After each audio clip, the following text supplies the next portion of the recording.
Number 16 is going to ask us to subtract, and that's a little deceptive because when we subtract, we have to remember one key rule, and we probably learned it in middle school. To subtract with fractions, we have to have common denominators. To make these common, the first step is to factor x squared minus 2x minus 8, just so we can see what factors they might share. That's a diamond problem, if you want to think of it that way. With numbers that multiply to negative 8 add to negative 2, we'll use negative 4, positive 2. That means the factors are x minus 4 and x plus 2. If we look at those factors and then compare them to the other side, we'll see that this one already has the x minus 4, but it'll need an x plus 2 to be common. So we'll multiply that x plus 2, not only on the bottom where we need it, but also on the top to balance things out.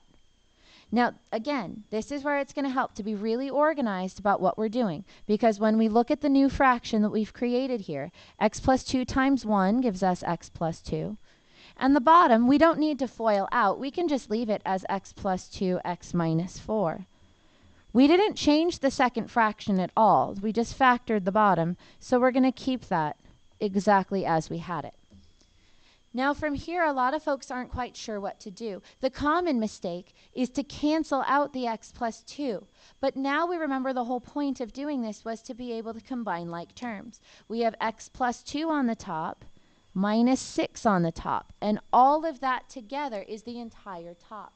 We need to combine those like terms, which means x's, numbers, anything we can find.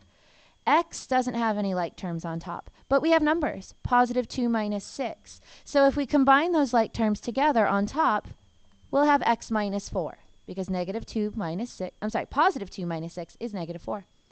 We only could combine like terms on the top. Since the bottom is common, we're just going to keep copying that out. We're not actually changing it. But then when we notice something, we'll see x minus 4 is the top, but there's also an x minus 4 on the bottom, and that's super convenient because we can cancel those. Since we canceled out all of the top, we'll have to remember there's technically a 1 up there, which means that in our fully reduced form, we're going to leave it as 1 over x plus 2. Again, this little bit that I've highlighted in the yellow is very crucial. It's a very common mistake to get to the point with this fraction and forget that we have to subtract. But that is the whole idea, is that we can take our like terms on top, highlight them if it helps them jump out to you, and we always combine them, adding or subtracting, and then trying to cancel at the very end.